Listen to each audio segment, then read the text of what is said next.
Muito boa noite, queridos irmãos e irmãs, paz do Senhor para todos.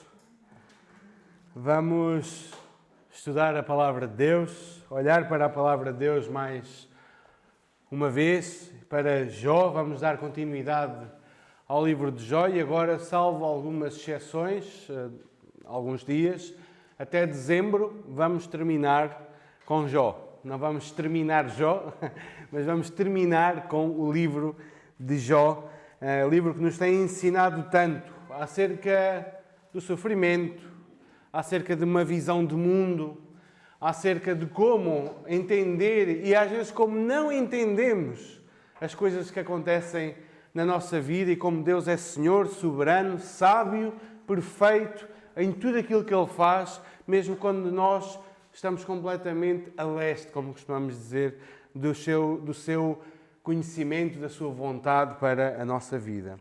Vamos abrir então no livro de Jó. Livro de Jó, capítulo 20. E nós hoje vamos olhar para o capítulo 20 e 21 e vamos ver como dois homens têm dois entendimentos tão diferentes acerca da mesma pessoa. É possível isto acontecer, não é? Certamente já aconteceu a qualquer um de nós.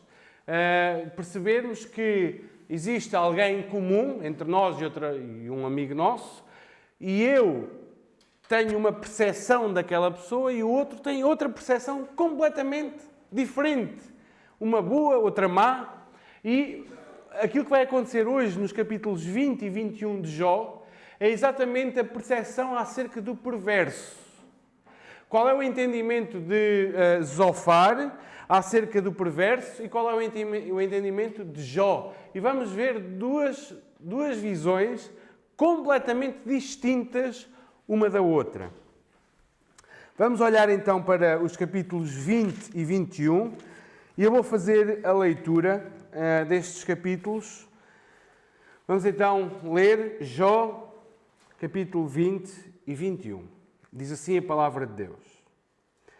Então respondeu Zofar, o Namatita: visto que os meus pensamentos me impõem resposta, eu me apresso. Eu ouvi a repreensão que me envergonha, mas o meu espírito me obriga a responder segundo o meu entendimento. Porventura não sabes tu que desde todos os tempos, desde que o homem foi posto sobre a terra, o júbilo dos perversos é breve e a alegria dos ímpios momentânea? Ainda que a sua presunção remonte aos céus e a sua cabeça atinja as nuvens, como o seu próprio esterco apodrecerá para sempre, e os que o conhecem dirão: onde está? Voará como um sonho e não será achado. Será afugentado como uma visão da noite. Os olhos que o viram jamais o verão, e o seu lugar não o verá outra vez. Os seus filhos procurarão aplacar aos pobres, e as suas mãos lhe restaurarão os seus bens. Ainda que os seus ossos estejam cheios de vigor da sua juventude, esse vigor se deitará com ele no pó. Ainda que o mal lhe seja doce na boca, e ele o esconda debaixo da língua, e o saboreie e o não deixe, antes o retenha no seu paladar, contudo a sua comida se transformará nas suas entranhas. Fel de áspides será no seu interior. Engoliu riquezas, mas vomitá-las há do seu ventre, Deus as lançará. Veneno de áspides sorveu, língua de víbora o matará. Não se deliciará com a vista dos ribeiros e dos rios transbordantes de mel e de leite. Devolverá o fruto do seu trabalho e não o engolirá. Do lucro da sua barganha não tirará prazer nenhum. Oprimiu e desamparou os pobres, roubou casas que não edificou. Por não haver limites à sua cobiça, não se chegará a salvar as coisas por ele desejadas. Nada escapou à sua cobiça insaciável, pelo que a sua prosperidade não durará. Na plenitude da sua abastança ver-se-á angustiado, toda a força da miséria virá sobre ele. Para encher a sua barriga, Deus mandará sobre ele o furor da sua ira, que por alimento mandará chover sobre ele. Se fugir das armas de ferro, o arco de bronze o traspassará. Ele arranca das suas costas a flecha, e esta vem resplandecente do seu fel, e haverá assombro sobre ele. Todas as calamidades serão reservadas contra os seus tesouros. Fogo não assoprado consumirá, fogo que se apacentará do que ficar na sua tenda. Os céus lhe manifestarão a sua iniquidade e a terra se levantará contra ele.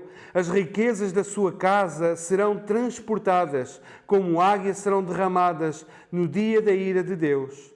Tal é da parte de Deus a sorte do homem perverso, tal a herança decretada por Deus.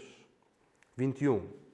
Respondeu, porém, Jó: ouvi atentamente as minhas razões, e já isso me será a vossa consolação. Tolerai-me e eu falarei, e havendo eu falado, podereis zombar. Acaso é do homem que eu me queixo?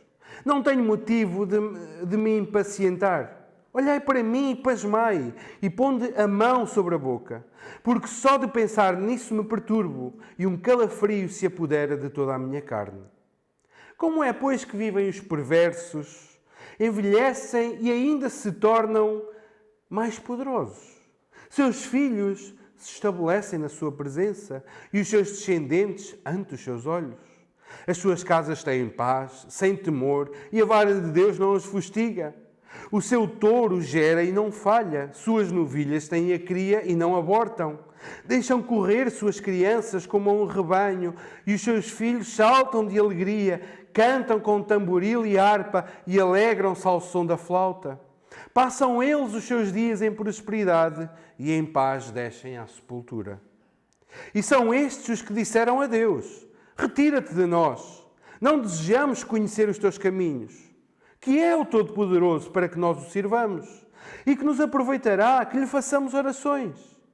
Vede, porém, que não provém deles a sua prosperidade. Longe de mim o conselho dos perversos. Quantas vezes sucede que se apaga a lâmpada dos perversos? Quantas vezes lhe sobrevém a destruição? Quantas vezes Deus, na sua ira, lhe reparte dores? Quantas vezes são como palha diante do vento e como a pregana arrebatada pelo remoinho? Deus, dizeis vós, guarda a iniquidade do perverso para os seus filhos. Mas é a ele que deveria Deus dar o pago para que o sinta. Seus próprios olhos devem ver a sua ruína e ele beber do furor do Todo-Poderoso. Porque depois de morto, cortado já o número dos seus meses, que interessa a ele a sua casa? Acaso alguém ensinará ciência a Deus, a ele que julga os que estão nos céus? Um morre em pleno vigor, despreocupado e tranquilo, com os seus baldes cheios de leite e fresca a medula dos seus ossos. Outro, ao contrário, morre na amargura do seu coração, não havendo provado do bem. Juntamente jazem no pó, onde os vermes os cobrem.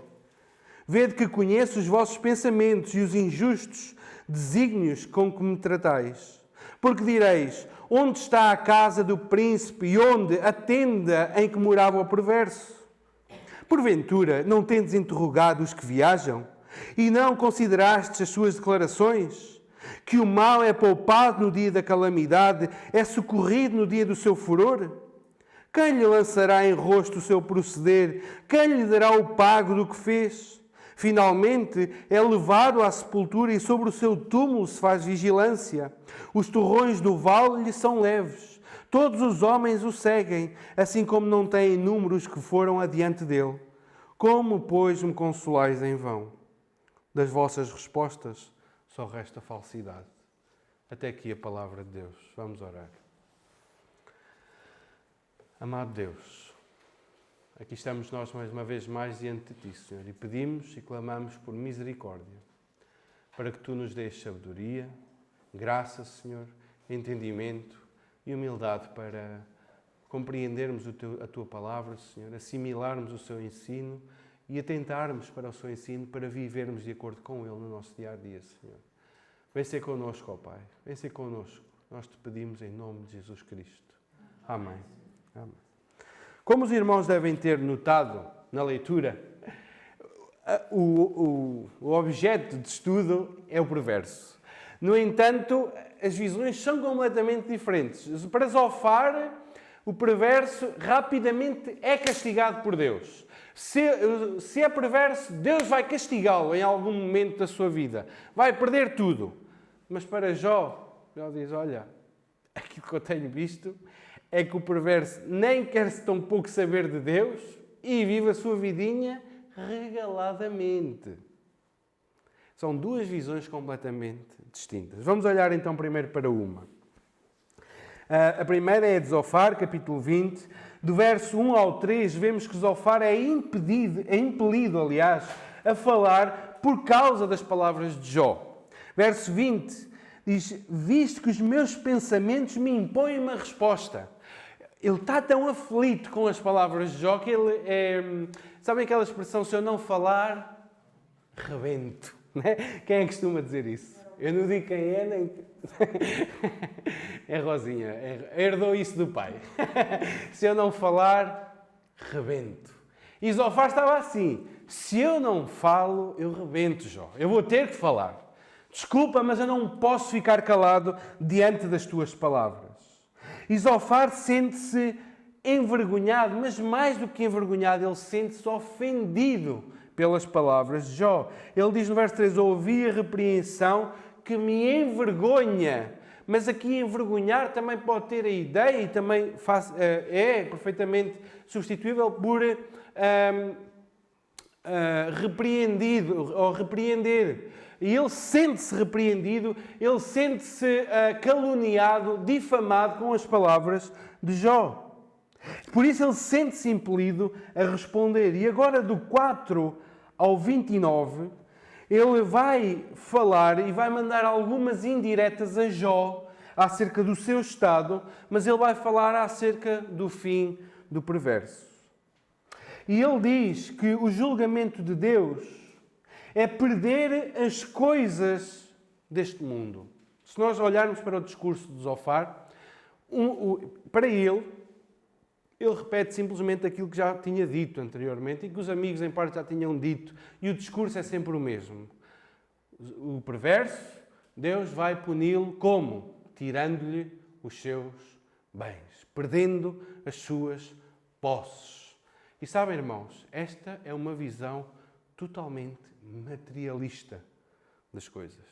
Só olha para a catástrofe em termos financeiros, de posses, de possessões.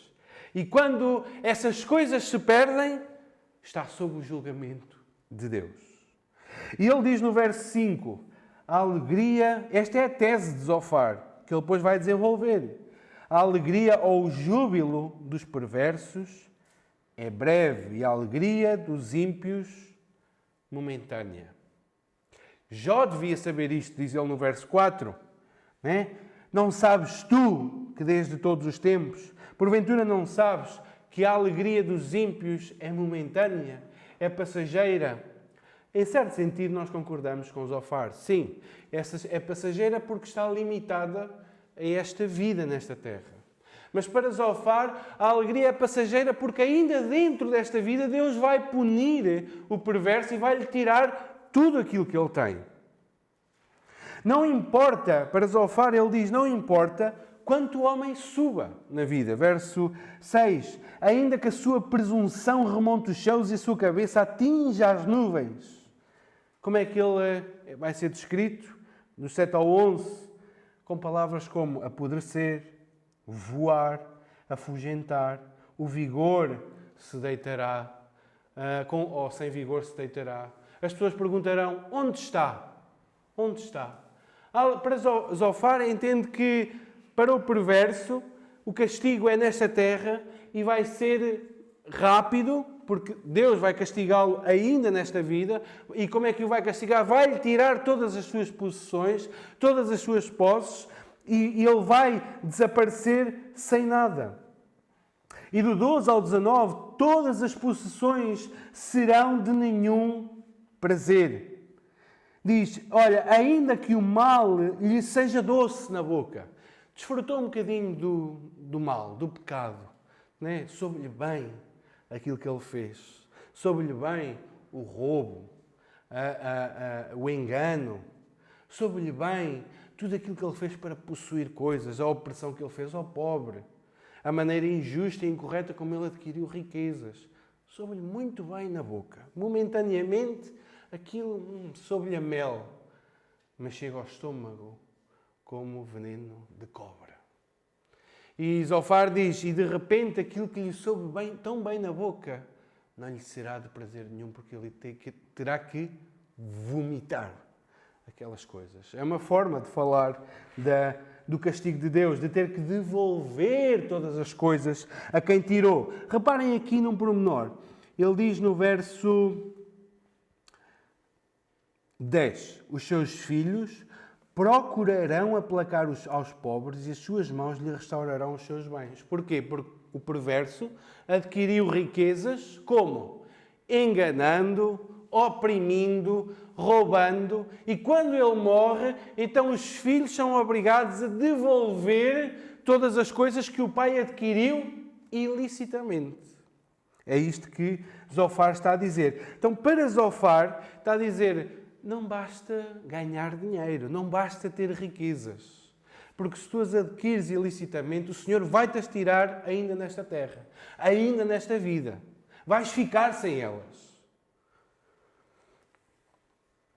E, indiretamente, ele está a falar de Jó e para Jó. Está a dizer, tu tinhas tudo. Tu eras o homem respeitado, um homem rico, um homem dos mais ricos do Oriente. E agora estás sem nada porque estás a sofrer o castigo de Deus. Este castigo que ele está a descrever, está-se a referir e está a mandar em direta a Jó. E do 20 ao 29, todas as coisas que foram conseguidas pelo roubo, pela cobiça, pela opressão, Deus julga e destrói essas coisas. Do 20 ao 29, ele diz, no 21, nada escapou à cobiça insaciável, pelo que a sua prosperidade não durará. Na plenitude da sua abastança, ver-se-á angustiado, toda a força da miséria virá sobre ele. É para ti, Jó. Tu estás a sofrer o que estás a sofrer porque Deus está-te a castigar. Porque se tu eras rico e se tu estás agora assim nesse estado, é porque adquiriste as riquezas de uma maneira pecaminosa. E Deus está-te a castigar. Tu és perverso, Jó. E estás a sofrer o castigo de Deus. Por isso Jó perdeu tudo, segundo o entendimento de Zofar. Jó, tu perdeste tudo porque Deus está-te a punir.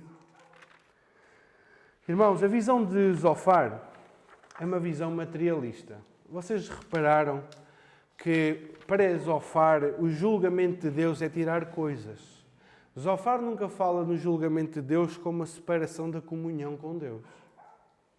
Nunca fala no julgamento de Deus como uma questão de relacionamento perdido.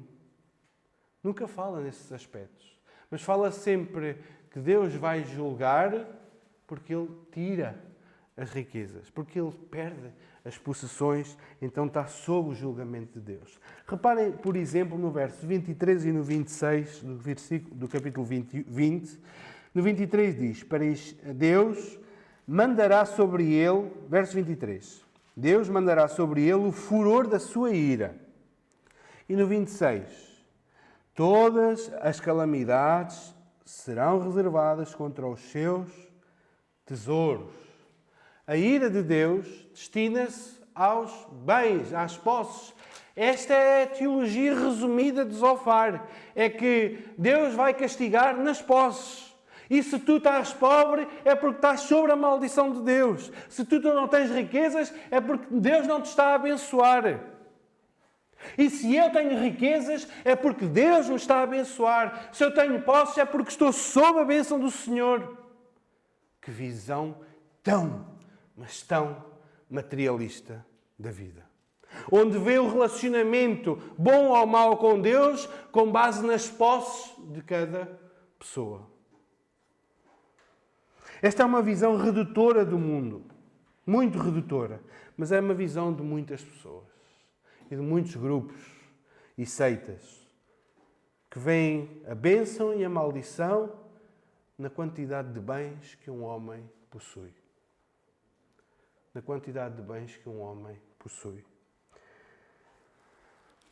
Uma visão materialista que se vê como sinal de piedade e comunhão com Deus é uma visão que vê estar bem financeiramente, é sinal de bênção. E sabem, isto leva a uma teologia chamada a teologia da prosperidade, onde tudo circula à volta das posses, como Zofar.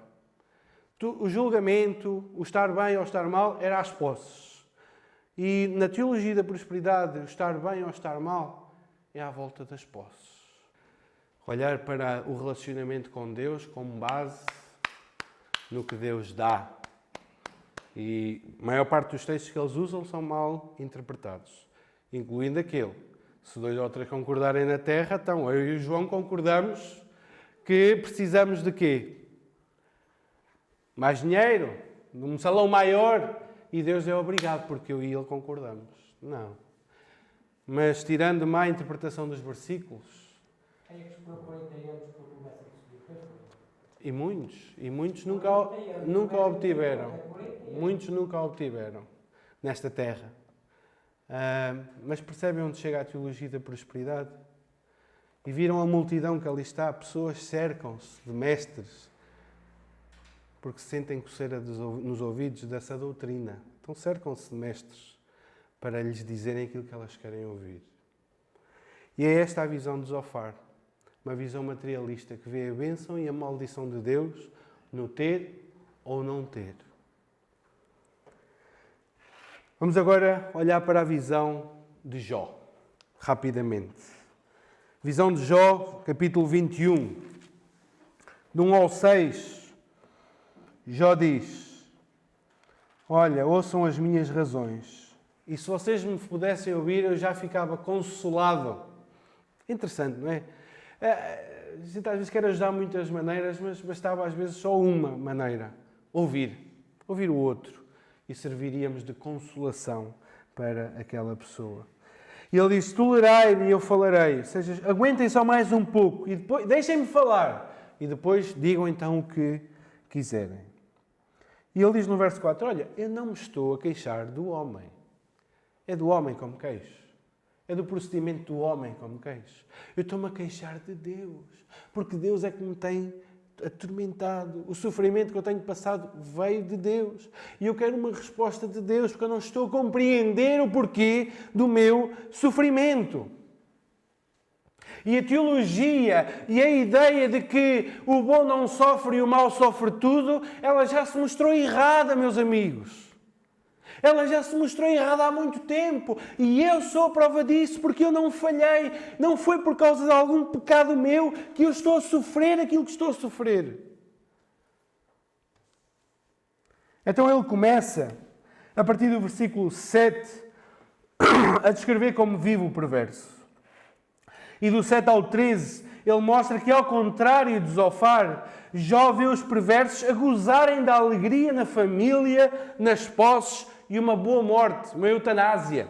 Uma boa morte, não é? É isso que significa eutanásia. Reparem como Jó pinta um quadro belíssimo do perverso. Diz, olha como é que eles vivem. Eles vão envelhecendo e vão se tornando cada vez mais ricos, mais poderosos. Os seus filhos estão na sua presença. Aquele homem, ele goza da presença dos seus filhos, dos seus descendentes, dos seus netos, tudo à sua volta. O seu boi gera criação. As suas novilhas não abortam, mas têm todos as suas gravidezes até ao fim. Imagens no verso 11, as crianças a correr como um rebanho, os filhos a saltar de alegria. Há toda uma imagem belíssima, ideal, que nós idealizamos para a nossa vida de felicidade. E Jó está a dizer que esta é a vida do perverso.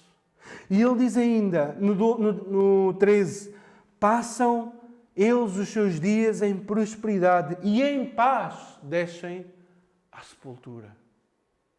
Em paz. A vida nunca os atacou. Nunca lhes trouxe nada de mal. Só viram bem toda a sua vida. E sabem quem são estes? No 14 e 15. Já diz, mas estes que gozam esta alegria, esta paz, esta bênção. Sabem o que é que eles dizem de Deus? Eles dizem 4 coisas. Primeiro, que não querem a sua presença. Retira-te de nós. Nós não queremos a tua presença, Deus. Não querem a sua lei. Não desejamos conhecer os teus caminhos. Nós nem queremos saber qual é a tua vontade para a nossa vida. Nós não queremos saber qual é os teus mandamentos, quais são os teus padrões morais. Nós não queremos saber o que é que tu gostas ou não gostas. Eu vou viver a minha vida. Sai daqui. E dizem ainda que eles não o querem servir. Verso 15. O que é o Todo-Poderoso para que nós o sirvamos? Quem é Ele, afinal?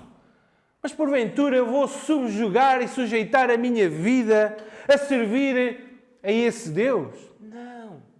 Eu vou gozar a minha vida. E por último, eles não querem qualquer tipo de relacionamento. Ainda o verso 15. E que nos aproveitará que lhe façamos orações. Porquê é que eu tenho que orar a Ele? Porquê é que eu tenho que rezar? Porquê é que eu tenho que falar com esse Deus? Eu nem quero saber dele. Eu não quero que ele seja ao pé de mim. Eu não quero saber qual é a sua vontade. Eu não quero servir nem subjugar-me a ele. E são estes que veem os seus filhos a crescer, sua família alegre, o gado a criar e deixem em paz à sepultura. Isto é de loucos, irmãos. Isto é de loucos. A gente pensa, e para os amigos de Jó e para o próprio Jó, segundo a teologia deles, isto não fazia sentido nenhum. E Jó continua e diz assim, olha, reparem nisto. No verso 17, reparem, quem gosta de sublinhar a Bíblia, risca aí no verso 17 e 18, esta palavra, quantas vezes, que significa raramente. Raramente. Olha, quantas vezes é que tu viste a lâmpada dos perversos a apagar-se? Sua vida a diminuir. Viste algumas? É possível que tenhas visto, mas quantos milhares a vida corre lindamente? Quantas vezes lhe sobrevém a destruição? Vimos algumas. Alguns roubam, oprimem o povo e Deus pune-os, castiga-os, perdem os seus bens. Mas para cada um que perde, quantas centenas gozam desafogadamente? Sem que nada lhes aconteça. Quantas vezes na sua ira lhe reparte dores? Alguns é possível que aconteça, que sofram a punição de Deus, a disciplina de Deus. Mas para cada um que sofre, quantos nunca sentiram a vara de Deus nas suas costas? Quantas vezes são como a palha diante do vento, ou seja, frágeis? Quantas vezes? Alguns podem ser, mas uma grande maioria não. E nós, irmãos, basta olharmos para o mundo em que vivemos. Basta olhar para o mundo em que vivemos. Vemos homens e mulheres corruptos por todo o mundo e ninguém lhes consegue fazer nada. E eles vivem e enriquecem e morrem e nada lhes acontece. Não houve uma catástrofe que viesse à sua vida que lhes tirasse um filho, que os fizesse mais pobres. E eles vivem desafogadamente. Esta é a realidade que nós enfrentamos. E Jó diz, vocês estão tão toldados pela vossa teologia que não conseguem ver a realidade. Nem todo aquele que é perverso vai sofrer nesta vida o castigo de Deus. A maior parte vai viver rico até ao fim e vai deixar uma grande herança para os seus filhos. E nunca quiseram saber de Deus. Esta é a verdade. E do 22 ao 26, diz que não dá para dizer a Deus como agir. A verdade é essa. As coisas não são preto no branco, não é o perverso vai passar mal e o piedoso vai viver rico e bem. As coisas não são preto no branco. Por vezes a maneira de Deus fazer as coisas não nos é compreensível a nós. O que é que ele diz no verso 20? Aliás, antes disso, do 19 até ao 21, ele diz assim, olha, vocês dizem assim, o rico não sofre. Realmente muitos não sofrem. mas os filhos vão pagar a punição. A maldição hereditária. Os filhos vão pagar a punição. E Jó diz assim, olha, mas o que é que interessa a ele? Ele, depois de morto, qual é a aflição dele dos seus filhos estarem a pagar a punição? Dá voltas na campa? Não. Ele é que deveria pagar. Ele é que deveria assistir à sua própria ruína. Ele é que deveria sentir a ira do Senhor. Ele é que devia receber o pago. Essa ideia de maldição hereditária, de os filhos então levarem a ira e o castigo de Deus por causa dos seus pais, não é justo. Ele é que devia receber a punição. E depois, do 22 então ao 26, Jó diz assim, olha, Deus faz as coisas de uma maneira que nós não conseguimos compreender. Ele diz, há um, indistintamente se é piedoso, se é bom, se é mau, um morre em pleno vigor. Ou seja, bem, despreocupado, tranquilo, os seus baldes cheios de leite, fresca a medula dos seus ossos, ou seja, imagens de vigor, de juventude. Não quer dizer que morra jovem, mas alguém que morreu bem, que estava bem e morreu bem, provou as delícias desta vida. Outro, como é que ele morre? Na amargura do seu coração, não havendo provado do bem. Um morre farto de tudo o que há de bom e do melhor neste mundo. O outro não chega a provar um pão fresco, por causa da miséria em que vive. E os dois morrem, e os dois vão para a terra, e os dois são comidos por vermes. A gente não percebe. As coisas não são tão lineares assim. O justo vive bem, o perverso vive mal. E mais, os ricos, estes aqui que não querem saber de Deus, que rejeitam Deus e que vivem abastados e bem, até na sua morte eles gozam de uma boa morte. O que é que ele está a dizer? Olha, perguntem aos viajantes que passam, se não é assim que acontece. O rico morre e o que é que acontece no funeral? Ai, tanta gente, de volta. Eu já fui eu não digo centenas, mas se calhar uma centena pelo menos já fui, de funerais ao longo da minha vida. Eu já assisti a funerais com muitas pessoas e a funerais onde era meia dúzia de pessoas lá. E sabem, a gente nota um padrão. E o padrão exatamente de uma pessoa abastada, de uma pessoa rica e de um Zé Ninguém. E notamos a diferença.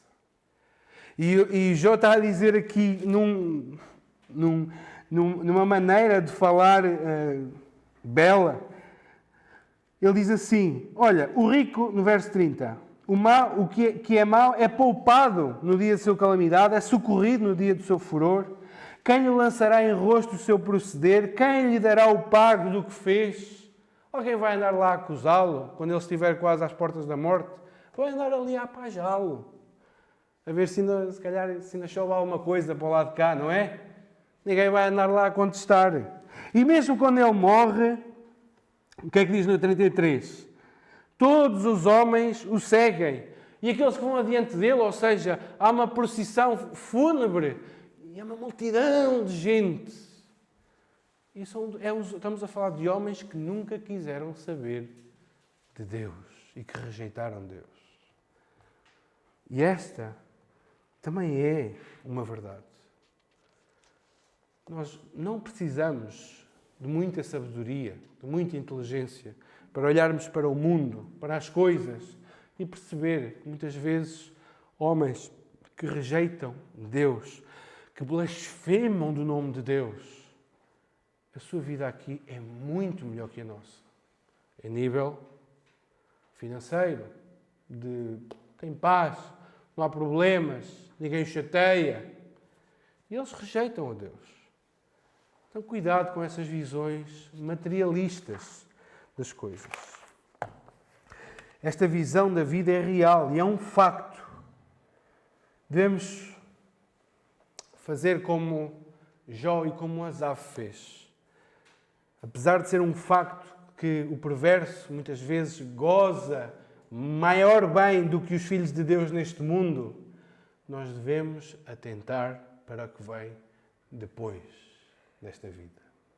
O diálogo aqui é sobre as coisas neste mundo, nesta terra, visivelmente, humanamente falando, mas nós devemos olhar mais adiante e perceber que, de facto, vale a pena ser filho de Deus.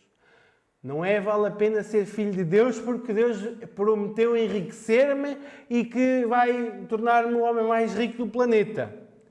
Vale a pena ser filho de Deus porque depois desta vida, aí sim, verdadeira riqueza, verdadeira alegria, verdadeira paz, verdadeira bonança, verdadeiras bênçãos são derramadas sobre os seus filhos. Temos que fazer como Asaf no Salmo 63. Ele diz, vale a pena manter as minhas mãos puras, íntegras. Vale, porque quando eu entrei no teu tabernáculo, no teu santuário, então atinei com o fim deles.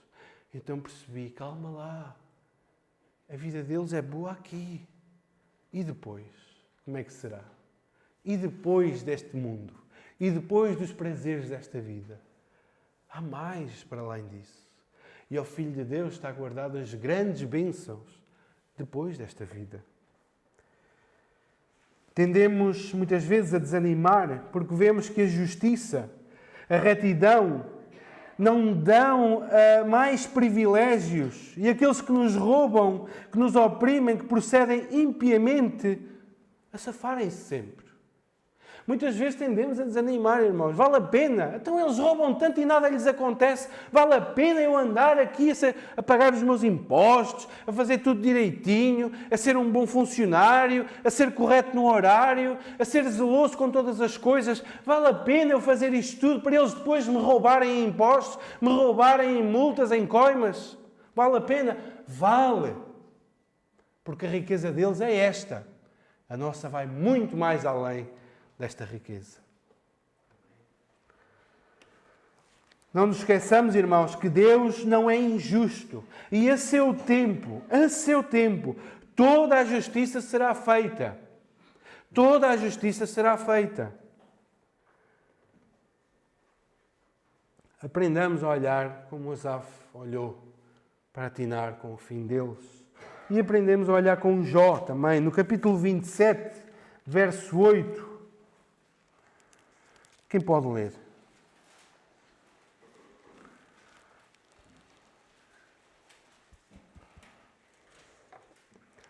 Irmãos, a vida, o diálogo não se limita ou não fica só por esta vida aqui.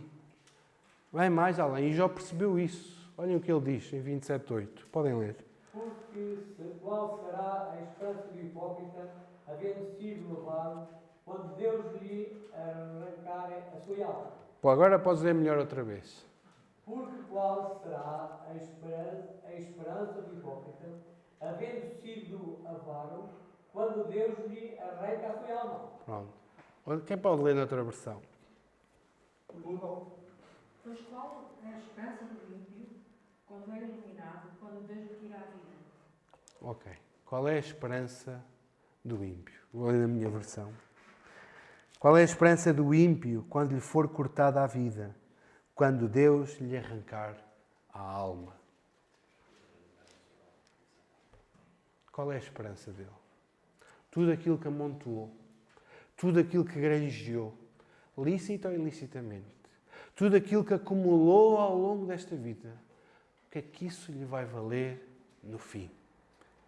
O que é que isso lhe vai valer para redimir a sua alma? Salmo 46 ou 49, se não me falha a memória, diz que a redenção da alma é caríssima. Ninguém a pode comprar. Não há dinheiro. Qual é a esperança do ímpio quando terminar esta vida? Então não olhemos só para esta vida como a única coisa ou a única vida a ser vivida. Não desanimemos se a injustiça nos cerca, se nos oprimem.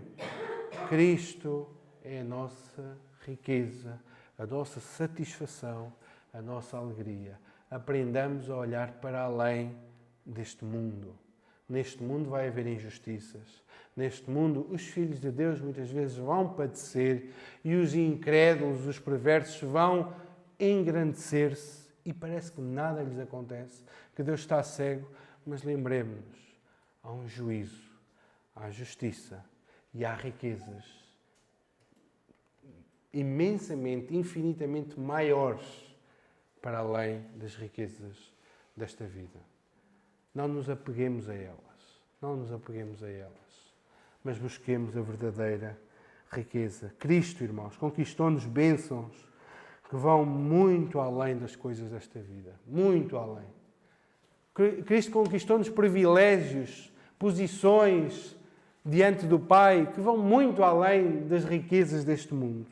Então olhemos para a verdadeira riqueza que importa, a riqueza do Evangelho, a riqueza da salvação, a riqueza de estarmos com Deus para todo o sempre.